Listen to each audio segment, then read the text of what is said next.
Самбайцгаана бүгдний өдрийн хүргэе.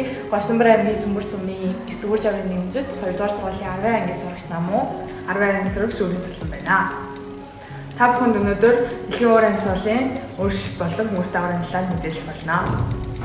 Нэгт дэлхийн температурын өөрчлөлт дулаар дэлхийн мэдээж уур амьсгалын тэнцвэр алдаг. Хоёрт мөслөг мөнх цас айлах далайн нуурын усны түвшин нэмэгдэж эргэн бүс нутаг живэх аюултай. Гуравт далай тэнгисийн усны түвшин нэмэгдэх, нам дор газар арлууд усан давтах, суурьшлийн бүс өөрчлөгдөх. Дөрөвт далайн нуурын усны хүчлэг нэмэгдэх, шуруу давалгаа ихсэж эргийн эвдрэл, үерийн аюул үүснэ. Тавт цөлжил газар авах, газар тариалангийн бүс өргөмөдөж хүмүүсийн өмсдөл үүснэ.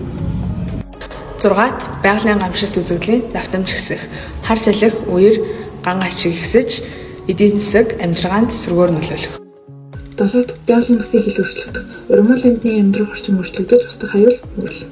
Амьд хурд үндэсний өөрчлөлт, зарим газар нь их бороо орж үерлэх, зарим газар нь хураашиж гам болох.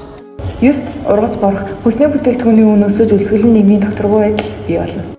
10-т биологийн төрөл зүйлийн өөрчлөлт, зарим амьтан ургамал, шинэ орчин нөхцөлд дасан зохицохгүй устдаж экосистемийн тэнцвэр алдагдах. Эдгээр үр дагавар мэдсэндээ хүн төрөлхтөн байгаль орчинд ноцтой хохирол учруулж, хөдөө хөгжлийг алдагдуулах аюултай байдаг юм шүү.